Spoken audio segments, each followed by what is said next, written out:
Hello friends, नमस्कार। मैं धर्मेंद्र पासवान आप सभी दोस्तों के बीच में एक नए टॉपिक के साथ। दोस्तों, आज मैं आप सभी के बीच में एक सेशन लेकर आया हूं, जिस सेशन का नाम है साइकोलॉजी ऑफ द गेस्ट।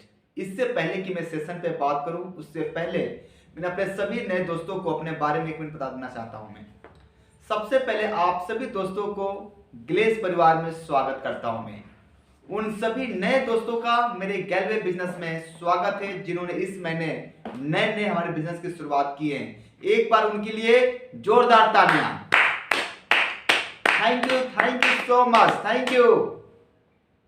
दोस्तों, आपका गैलवे बिजनेस में स्वागत करता हूं। मैं दोस्तों, मेरा नाम धर्मेंद्र पासवान है और मैं डिस्ट्रिक्ट मऊ, स्टेट उत्तर प्रदेश से बिलोंग्स करता हूं। अगर मैं इस बिजनेस में आने से पहले की बात करूं दोस्तों, तो मैं बाहर की दुनिया में इलेक्ट्रीशियन का काम करता था और आप ही की तरह इस बिजनेस को देखने समझने का मौका एक दोस्त के द्वारा ठीक आज से 8 साल पहले मिला था। मैंने भी ग्लेज में आप ही की तरह आया, अपने अपलाइन की बातों को माना और उनकी उंगली पकड़ के गैलवे बिजनेस में मैंने चलना शुरू किया। और आज उसी का नतीजा दोस्तों सीखने का कि आज मैं गैलवे बिजनेस में इस कंपनी के 6ठे लेवल यानी कि आरडी रूबी डिस्ट्रीब्यूटर लेवल पे काम करता हूं।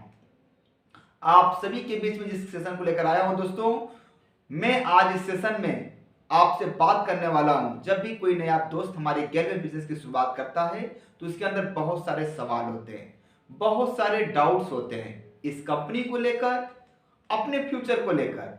कंपनी लीगल है, एथिक्स पे काम करती है या नहीं, यस या नो दोस्तों? बिल्कुल। तो आज मैं आपके सारे सवालों का जवाब जरूर दूंगा। तो are you ready for this session? Yes या नो? यस। दोस्तों, किसी भी व्यक्ति की कामयाबी में जो सबसे बड़ा रोल होता है वो होता है उस इंसान की सोच का। जी हाँ, आपने बिल्कुल ठीक सुना। कहते हैं ना कि thought are the most powerful energy in this world. सोच में दुनिया की सबसे ताकत होती है दोस्तों। पर आज हमें बड़ा सोचने से भी डर लगता है। क्यों? क्योंकि जो हमें सोच मिलती है हमारे परवरिश से, और हमारे परवरिश में 3 लोगों का सबसे बड़ा योगदान होता है। पहले हमारे माता पिता, दूसरे हमारे दोस्त यार, और तीसरे हमारे स्कूल के अध्यापक। और बचपन से हमें क्या सिखाई है? बेटा पढ़ो लिखो, अच्छे से पढ़ोगे, अच्छे से लिखोगे तो एक नौकरी मिलेगी दोस्तों। अच्छा दोस्तों, मैं आपसे एक सवाल पूछता हूं, क्या कभी आपको पढ़ते वक्त किसी ने बोला कि बेटा पढ़ो लिखो और नौकरी नहीं करना, खुद का मालिक बनना, लोगों को नौकरियां देना? मुझे तो दोस्तों 15-16 सालों में किसी ने नहीं बताया। यस या नो? हर स्कूलों में दोस्तों सिर्फ नौकर तैयार किए जाते हैं। हर स्कूलों में हर साल नौकर पैदा हो रहे हैं दोस्तों, मालिक पैदा नहीं हो रहे हैं। साथियों, आज मैं आप सभी दोस्तों से बताना चाहूंगा कि किसी भी इंसान की कामयाबी में जो सबसे बड़ा रोल होता है वो होता है इंसान की सोच का। एक बार एक बाज का अंडा एक कौवे के घोंसले में गिर गया। अब कौवी ने सभी अंडे को फोड़ा, उसमें से बच्चे निकाले। अब सारे बच्चे को वो उड़ाना सिखाने लगी, पर बाज का बच्चा उस कौवे के झुंड से ऊंची उड़ान भरता था दोस्तों। लेकिन कौवी ने बोला कि बेटा हम कौवे हैं, ऊपर और जात के पंछियां उड़ते हैं, हमारा इतना ही सीमित दायरा है। और दोस्तों, जब कौवे की बात सुना, और कौवे की परवरिश ने कभी बाज को ऊंची उड़ान भरने नहीं दिया दोस्तों। हम और आप भी बाज के बच्चे हैं जो ऊंची उड़ान भर सकते हैं, जिंदगी में सब कुछ पा सकते हैं जो पाना चाहते हैं। पर हमारी परवरिश में सब लोगों ने की कहा कि बेटा जितना बड़ा चादर उतना ही पैर फैलाओ। अगर दोस्तों जिंदगी में कामयाब बनना चाहते हैं तो सबसे पहले आप सोचें कि आप कामयाब बनना चाहते हैं। जब आपकी सोच बड़ी होती है, जब आपकी सोच सकारात्मक होती है दोस्तों, तो हर व्यक्ति को ऊपर वाला परम पिता परमेश्वर, उस क्रिएटर ने हर व्यक्ति को कभी ना कभी मौका जरूर देता है। दोस्तों, ठीक उसी तरीके से गैलवे बिजनेस में लोगों को मौका मिलता है, पर उसमें से लोग ज्यादातर मौके को पहचान नहीं पाते हैं। अच्छा दोस्तों, लोग मौके को पहचान क्यों नहीं पाते हैं? आइए मैं इसे आपको एक स्टोरी से समझाने की कोशिश करता हूं। साथियों, एक व्यक्ति था जिसने कमाल की पेंटिंग बनाया हुआ था। उसके शॉप में एक ऐसी पेंटिंग थी जिसको देखकर लोग ये समझ नहीं पा रहे थे कि वो पेंटिंग किस चीज की है। दोस्तों, उस व्यक्ति से लोग पूछे तो उस व्यक्ति ने बोला कि ये पेंटिंग मैंने अपॉर्चुनिटी के ऊपर बनाई है, ये तस्वीर एक मौके की है। लोगों ने बोला थोड़ा आप मुझे एक्सप्लेन करके डिटेल से बताइए। उस व्यक्ति ने समझाया कि जो आप इस तस्वीर को देख रहे हैं, देखिए उसमें ना पैर नहीं है, और जहां पे हाथ है, हाथ की जगह पे पंख लगी थी दोस्तों। उसका चेहरा आगे बड़े बड़े बालों से ढका हुआ था, वो पीछे से आधा गंजा था। उसने बोला कि जो उसने कपड़े पहना रखे थे दोस्तों, कपड़े फटे और गंदे कपड़े थे। उस व्यक्ति ने बोला देखिए जो कपड़े हैं गंदे और फटे कपड़े, इस बात का एग्जाम्पल है कि जब भी किसी को मौका मिलता है दोस्तों, तो मौका गरीबी में, दयनीय हालात में मिलता है। ये फटे और गंदे कपड़े आपकी गरीबी को दर्शाते हैं। उसने बोला जो इसके चेहरे बड़े बड़े बालों से ढके हुए, इसका मतलब क्या? उसने बोला इसके चेहरे जो बड़े बड़े बालों से ढके हुए, इसका मतलब ये है कि आप ये नहीं देख पा रहे हैं कि मौका है कि क्या आपके लिए, क्योंकि मौका का कोई रंग रूप नहीं होता है। यही कारण है कि उसका आगे चेहरा बड़े बड़े बालों से ढका हुआ है। उसने बोला पीछे से गंजा क्यों है? उसने बोला दोस्तों जब आपको कुछ देर के बाद ये समझ आएगा कि ये मौका मुझे मिला गैलवे बिजनेस में, तो आप उसको बाद में पकड़ने की पीछे से कोशिश करोगे, पर पीछे तो बाल ही नहीं, वो मौका हाथों से फिसल जाएगा। क्यों? क्योंकि पीछे वो गंजा है। और सबसे हैरान करने वाली बात है, जब लोगों ने पूछा कि उसके हाथ की जगह पंख क्यों लगी है, तो उस व्यक्ति ने जवाब दिया कि देखिए आते समय उसके पास पैर नहीं थे, आने की कोई आहट नहीं थी, पर जाते समय उसके पास पंख है। जितना आहिस्ते से मौका आएगा उतना जल्दी से अपने पंखों से उड़कर मौका चला जाएगा। जब मैंने पहली बार इस कहानी को सुना था मित्रों, मेरा दिल गदगद हो गया था।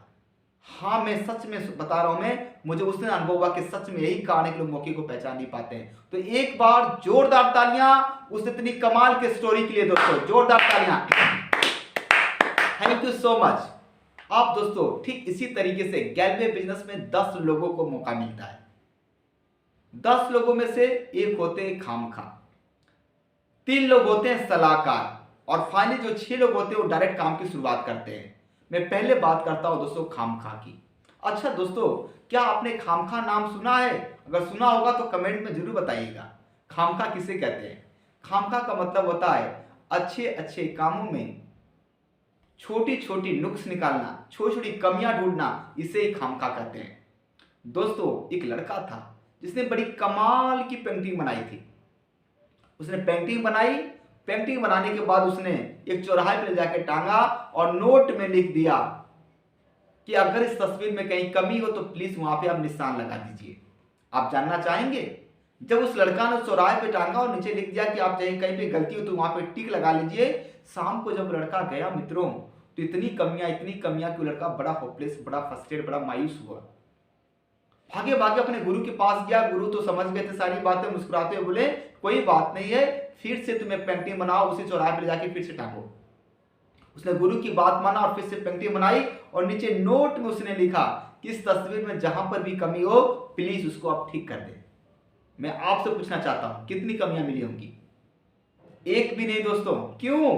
क्योंकि कमियां निकालना आसान है, पर कमियों को ठीक करना सबसे मुश्किल काम है दोस्तों।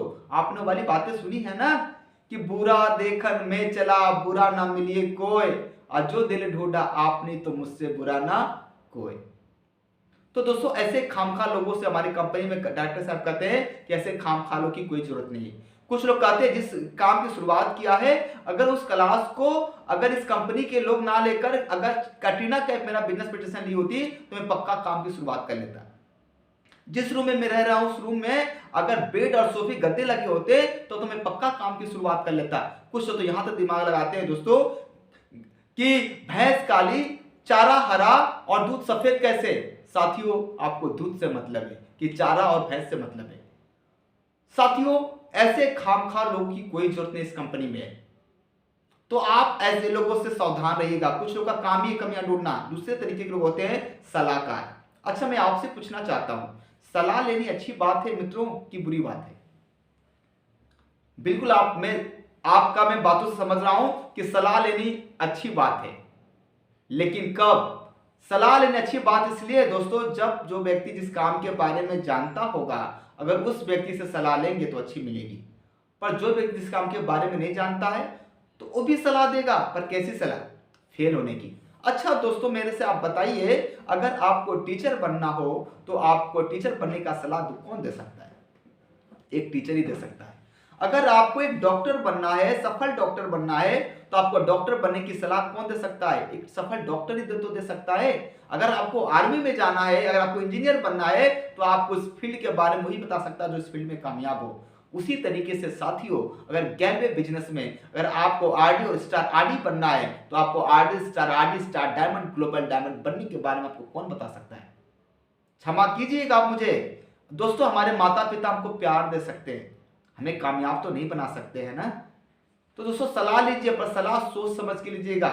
सलाह लेने अच्छी बात है, पर बुरी बात भी है, पर सलाह उसी व्यक्ति से लीजिए दोस्तों जो व्यक्ति जिस काम के बारे में जानता हो। दोस्तों, ज्यादातर इस बिजनेस में इसलिए फेल हो जाते हैं, काम की शुरुआत तो कर लेते हैं, पर सलाह अपने फुआ से, अपने मामा से, अपने कजन से लेते हैं, जिनको दोस्तों इस बिजनेस के बारे में नॉलेज तक भी नहीं है। अच्छा दोस्तों, मैं आपसे पूछता हूं, बिना सीखे तो रोटी नहीं बनाई जा सकती है, तो क्या बिना सीखे इस बिजनेस को कर सकते हैं क्या? नहीं कर सकते साथियों। सलाह लीजिए, पर उस व्यक्ति से लीजिए दोस्तों जो व्यक्ति उस काम के बारे में परिपूर्ण हो। ऐसे सलाहकार लोगों को दोस्तों हमारी कंपनी में कोई जरूरत नहीं है। फाइनली जो 6 लोग होते हैं दोस्तों जो काम की डायरेक्ट काम की शुरुआत करते हैं, वो कौन लोग होते हैं?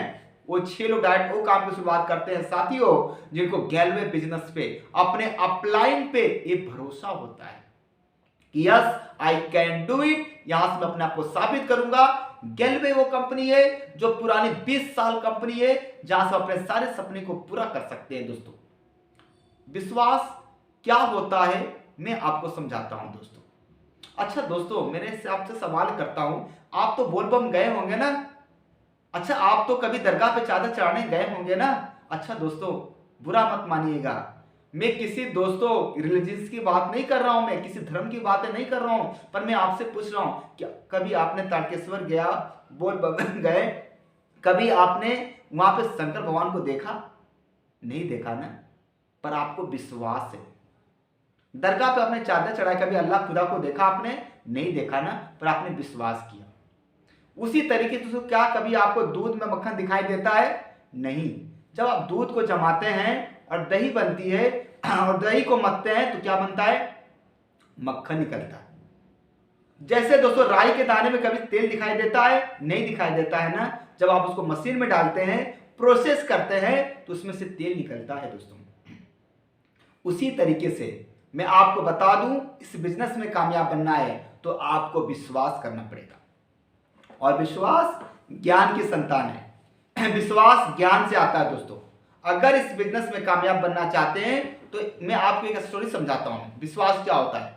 एक बार हुआ क्या, एक बार दोस्तों एक कुत्ते ने एक चूहे को बिल में जाते देखा।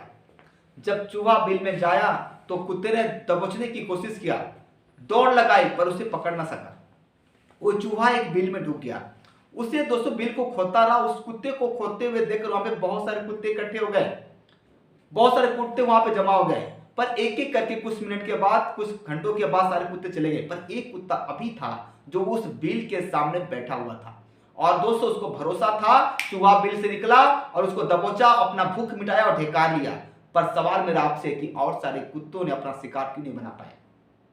क्योंकि सारे कुत्तों ने दोस्तों चूहे को बिल में जाते नहीं देखा था, उनको विश्वास नहीं था। दोस्तों, मुझे गैलवे बिजनेस में आज 8 साल से प्लस हो गया दोस्तों। मुझे पता है गैलवे का फ्यूचर क्या है। काश मैं आपको अपनी आंखें दे पाता और मैं आपको वो दिखा सकता जो मुझे गिलेज में नजर आ रही है। अच्छा दोस्तों, विश्वास ना होने का जो दूसरा जो सबसे बड़ा कारण है, वो होता है किसी काम का शुरुआती दौर। कोई भी इंडस्ट्री को दोस्तों 3 फेज से होकर गुजरना पड़ता है। पहला फेम ऑफ फेमिसिटी, इनिशियल फेज, शुरुआती की दौर, फेम ऑफ फेमिसिटी, और तीसरा होता है दोस्तों कंपटीशन फेज। अगर मैं शुरुआती दौर की बात करूं, तो शुरुआती दौर में किसी काम की जब शुरुआत होता है हमारे देश में, तो शुरुआती दौर में दोस्तों लोगों को उस काम को लेकर नजरिया ही गलत होती है। अच्छा दोस्तों, मैं आपसे बात करता हूं, अच्छा शुरुआती दौर में लोग किसी काम को गलत क्यों बोलता है? क्या उनके पास नॉलेज नहीं होता है? नॉलेज होता है दोस्तों। आज डायरेक्ट सेलिंग की ट्रेनिंग दी जा रही है, इसकी पढ़ाई स्कूलों में हो रही है, फिर भी लोग विश्वास क्यों नहीं करता है? क्योंकि शुरुआती दौर में किसी काम को लेकर लोगों की नजरिया गलत होती है। मैं बात करता हूं दोस्तों 1970 के दशक में, जब भारत में कंप्यूटर आया था। जब भारत में कंप्यूटर आया था दोस्तों, तो भारत के कुछ कुछ नेताओं का मानना था, खादी कुर्ता वालों का, कि भारत में ऐसी बहुत बेरोजगारी है, अगर कंप्यूटर आ गया तो 10 का काम अकेले करेगा और भारत में और बेरोजगारी फैल जाएगी। सालों का काम महीनों में, महीनों का काम दिनों में, और दिनों का काम यूं घंटों में हो जाएगा। लेकिन दोस्तों लोगों ने कंप्यूटर को एक्सेप्ट नहीं किया। 1970 के बाद फिर 1980 के दशक में जब कंप्यूटर आया, कंप्यूटर वालों ने दोस्तों लोगों को बहुत समझाया। जैसे आज अपने गेस्टों को समझाते हैं ना, वैसे कंप्यूटर वालों ने बहुत समझाया कि आने वाला कल का फ्यूचर होगा, कंप्यूटर का होगा, हर व्यक्ति को कंप्यूटर के नॉलेज होना बहुत जरूरी होगा। पर दोस्तों लोगों ने उसको रिजेक्ट कर दिया। पर कुछ लोगों ने शुरुआती दौर में कंप्यूटर में हाथ डाला मित्रों, जिनके पास आज खुद का जेट प्लेन है। आज मैं शुरुआती दौर में जिन्होंने कंप्यूटर में हाथ डाला, मैं आज कुछ रिचेस्ट कंपनियों का नाम बताता हूं आपको। दोस्तों आपने नाम सुना होगा विप्रो, इन्फोसिस, अपटेक, आरबीएम, ये वो कंपनियां हैं दोस्तों। जो विप्रो के मालिक की बात करूं, श्री अजीज प्रेम जी, दुनिया के चौथे सबसे अमीर व्यक्ति बन गए थे दोस्तों 2000-2004 के अंदर। दुनिया के सबसे चौथे अमीर आदमी बन गए थे।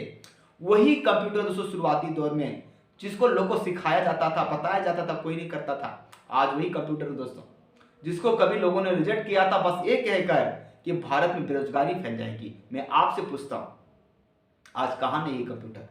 आज स्कूल में क्या कंप्यूटर नहीं है? आज स्कूलों में कंप्यूटर है, हॉस्पिटल में कंप्यूटर है। आज बच्चों को सीधा लैपटॉप पढ़ने के लिए दिया जा रहा है। छोड़ो मेरे दोस्तों, आज बच्चों के हर घर में, हर पॉकेट पे कंप्यूटर है।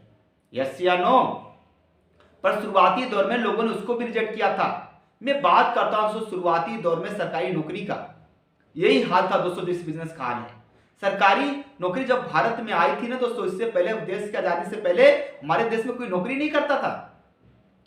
1600 ईस्वी में हमारे देश में जब ईस्ट इंडिया कंपनी आई, तो हमारे देशों में लोगों को नौकर बनाने की आदत डाली। लोग बड़ा मालिक बनना पसंद करते थे, छोटा मालिक बनना पसंद करते थे बड़ा नौकर से। लोगों को छोटा मालिक बनना पसंद था, पर बड़ा नौकर नहीं बनते थे। पर दोस्तों जब ईस्ट इंडिया कंपनी आई, तो लोगों को दोस्तों नौकर बनाने की आदत डाली। आज वही नौकरी है दोस्तों। आपने सुना होगा कि आपके दादा, आपके बाबा ने दोस्तों शुरुआत में नौकरी मिली थी शुरुआती दौर में, और शुरुआती दौर में 4 दिन काम किया और छोड़ के चले गए। आर्मी में थे, भाग गए वहां से। रेलवे में थे, छोड़ दिया उन्होंने। आपने नाम सुना है? आपने सुना होगा, जरूर जानना होगा। अपने गांव में अपने दादा का, ग्रैंडफादर का आपने नाम सुना होगा कि शुरुआती दौर में नौकरी छोड़ के भाग गए। आज वही नौकरी है दोस्तों। आज वही नौकरी साथियों कि फार्म आता है ग्रुप डी का सीट है, तो फार्म भरते हैं PhD holder, MTech, MPhil. Yes या नो? नौकरी नहीं बदली साथियों, सिर्फ एक चीज बदल गया है, वो बदल गया है दौर। आज वो नौकरी शुरुआती दौर से गुजरकर कंपटीशन के फेस में आ गई, प्रतियोगिता के दौर में आ गई है। आज वही नौकरी है दोस्तों। अगर सीटें आती है 15,000, 16,000, तो फार्म भरते हैं 30 लाख लोग। आज ये हाल है दोस्तों नौकरी का। आज किसी को नहीं बताना पड़ता नौकरी के बारे में। आज दोस्तों 5 लाख रुपया घूस देकर लोग भी रेडी है नौकरी पाने के लिए। क्या नौकरी मिल जा रही है? नो। पर शुरुआती दौर में लोगों ने रिजेक्ट किया दोस्तों। ऐसी तमाम कहानियां हैं दोस्तों। शुरुआती दौर में लोगों ने गैस को गलत बोला, टाटा ट्रक को लोगों ने रिजेक्ट किया। आज दोस्तों फिल्म इंडस्ट्री को देख लीजिए आप। फिल्म इंडस्ट्री जब सेंट्रल गवर्नमेंट, स्टेट गवर्नमेंट पास नहीं किया था, तो फिल्म में कोई अपनी बहन बेटिया को जाने नहीं देता था। शत्रुघ्न सिन्हा बिहार के रहने वाले एक्टर थे, जिन्होंने बोला था कि किसी का लड़की अगर चली गई फिल्म में तो उसका हाथ कटवा देंगे। आज उन्हीं की लड़की सोनाक्षी सिन्हा दोस्तों, आज सोच के देखिए, आज फिल्मों में राज कर रही है। हर चीजों को लोगों ने शुरुआती दौर में दोस्तों लोगों ने रिजेक्ट किया। आज दोस्तों हर चीजों को लोगों ने रिजेक्ट किया है। शुरुआती दौर की मैं बात करूं दोस्तों, शुरुआती दौर में लोग किसी चीज को एक्सेप्ट नहीं करते हैं, किसी चीज को लोग एक्सेप्ट नहीं करते हैं। और आज दोस्तों जिस बिजनेस की आप शुरुआत किए हैं, डायरेक्ट सेलिंग इंडस्ट्री दोस्तों, ये भी शुरुआती दौर में। ये बिजनेस दोस्तों अमेरिका में 70 साल पुरानी इंडस्ट्री है। वहां की आबादी का 70% आबादी आज दोस्तों डायरेक्ट सेलिंग करती है। फिक्की का रिपोर्ट बताता है दोस्तों कि इंडस्ट्री दोस्तों 2025 तक 645 अरब की इंडस्ट्री हो जाएगी। लेकिन आज भी हमारे देशों में इस बिजनेस को मान्यता नहीं मिलता है। डायरेक्ट सेलिंग दोस्तों बिजनेस की कितनी बड़ी पावर है, मैं ऐसे आपको एक स्टोरी समझाता हूं। मैं एक छोटी सी स्टोरी समझाता हूं दोस्तों, इसकी क्या ताकत है। नौकरी दोस्तों, नौकरी आज कमीशन पेश में आया, कल डायरेक्ट सेलिंग का दोस्तों दौर होगा। दोस्तों एक छोटी सी स्टोरी मैं आपको समझाता हूं। एक चिड़िया थी दोस्तों, और वो चिड़िया रोज बड़ी बड़ी स्ट्रगल करके, बड़ी हार्ड वर्क करके दोस्तों कहीं से कीड़े मकोड़े इकट्ठा करती थी। कभी उसका पेट भरता था, कभी उसका पेट नहीं भरता था। एक दिन उसकी मुलाकात शिकारी से होती है। शिकारी बोलता कि चिड़िया बहन एक काम करते हैं, तू रोज मुझे अपने एक पंख देते जा और मैं उसके बदले में तुझको रोज कीड़े मकोड़े लाके तुझे घोंसले में दूंगा। चिड़िया को बड़ा आराम लगा कि अब तो अच्छा है, बिल्कुल ठीक है। चिड़िया ने इस बातों को मान लिया। अब शिकारी रोज लाके उसको घोंसले में कीड़े मकोड़े देता था। चिड़िया उसके बदले में दोस्तों उसको रोज एक पंख देती थी। कुछ महीने गुजरे दोस्तों, चिड़िया की सारी पंख खत्म हो गई थी। शिकारी ने अब दोस्तों कीड़े मकोड़े देना बंद कर दिया। चिड़िया ने बोला कि आपने कीड़े मकोड़े नहीं लाया। शिकारी ने बोला कि हमारे और आप में क्या बात हुई थी कि जब तक आप पंख दोगे तब तक कीड़े मकोड़े देंगे, वरना कीड़े मकोड़े नहीं देंगे। अब चिड़िया के पास ना तो पंख बची थी, ना तो उड़ सकती थी, ना तो कहीं से चारा ला सकती थी, और चिड़िया उसी घोंसले में दम तोड़ दिया। मैं इस स्टोरी से आपको दोस्तों ये समझाना चाहता हूं, हम और आप भी जिस काम को कर रहे हैं, आज जो खून पसीना ताकत है, हर कंपनी हर फैक्ट्री हमको 10,000 15,000 20,000 रुपया दे रही है। मैं आपसे पूछना चाहता हूं दोस्तों, उसी चिड़िया की तरह जिसने हमारा भी खून पसीना खत्म हो जाएगा, मैं आपसे जानना चाहता हूं मित्रों, क्या वो कंपनी फैक्ट्री आपको 20,000 रुपया देगी? नहीं दोस्तों। हमारी और आपकी हाल वही होती है दोस्तों, जैसे अपने गन्ना को देखा होगा, जब तक रस होता है ना तब तक बार बार मशीन में डालते हैं और एक एक रस निचोड़ लेते हैं। आपने नींबू को देखा होगा, जब तक नींबू में रस होता है उसको निचोड़ लेते हैं, बाद में डस्टबिन में फेंक देते हैं। साथियों, जिस बिजनेस को हम लोग कर रहे हैं, ये बिजनेस को अगर आपने अच्छी तरीके से कर लिया तो आने वाला कल का फ्यूचर डायरेक्ट सेलिंग का है। आने वाला कल का फ्यूचर दोस्तों बहुत ब्राइट है। जैसे शुरुआती दौर में सब चीजों को लोगों ने रिजेक्ट किया, आज डायरेक्ट सेलिंग है दोस्तों। आज ये बिजनेस अमेरिका में 70 साल पुरानी इंडस्ट्री हो गई है। हमारा देश में बिजनेस 22 सालों से 25 सालों से चल रहा है। यही मौका है दोस्तों इतिहास बनाने का। मैं लास्ट में दोस्तों आपको स्टोरी सुनाता हूं, जब लोग आपको परेशानियां आएंगी, दिक्कतें आएंगी, उसका सामना कैसे करेंगे, मैं आपको स्टोरी सुनाता हूं। दोस्तों, एक बार क्या हुआ कि एक बार बहुत सारे मेढकों का झुंड था और मेढक दोस्तों चलते कुछ मेढक एक हलवाई की दुकान में पहुंच गए। जब हलवाई की दुकान में पहुंचे तो उसमें से 2 मेढक थे। जब हलवाई की दुकान में पहुंचे तो उन्होंने देखा कि कढ़ाई में मलाई रखा हुआ है। जब कढ़ाई में मलाई देखे तो 2 मेढक उस कढ़ाई में छलांग लगा दिए, और उसमें से दोनों मेढक 2 कैटेगरी के थे, एक था बहरा और एक था सुनने वाला। और जब दोनों मेढक कढ़ाई में छलांग लगा दी और मलाई का मजा लेने लगे तो वहां पे बहुत सारे मेढक इकट्ठा हो गए, और आने के बाद लोग बोलने लगे कि तू फंस गया तो मर जाएगा, तू फंस गया तू मर जाएगा। और जो मेढक सुनने वाला था दोस्तों, सुन के टाई टाई फिस हो गया। पर जो बहरा था सुन तो पा नहीं रहा था, सिर्फ उनका मुड़ी का इशारा समझ रहा था। उसको लगता था कि वो लोग ये बोल रहे हैं कि तू कोशिश कर, तू निकल जाएगा, तू कोशिश कर, तू निकल जाएगा, तू कोशिश कर, तू निकल जाएगा। और बहरा ने छलांग मारा, अंदर कढ़ाई में मलाई का मजा और छलांग मार के बाहर में लाइफ का मजा। तो अगर आप जिंदगी में कामयाब बनना चाहते हैं तो कुछ दिन के लिए बहरा मेढक बन जाइए दोस्तों, बहरा मेढक बन जाइए। आज उनका वक्त है, आज उनका दौर है दोस्तों। आज वो बोल रहे हैं, आप कुछ दिन बर्दाश्त करिए दोस्तों। इसके बाद देखिएगा कि दोस्तों जब आप कामयाब बन जाएंगे तो लोग बोलना बंद कर देंगे। तो दोस्तों, जिंदगी में कामयाब बनने के लिए एक बात याद रखिएगा, अगर लाइफ में सक्सेस बनना चाहते हैं तो आप अपने आप पे भरोसा रखिए। मेरा छोटा सा मैसेज आपके लिए था दोस्तों। लास्ट में दोस्तों मैं 2 लाइनों के साथ आज की ट्रेनिंग को मैं एंड अप करूंगा।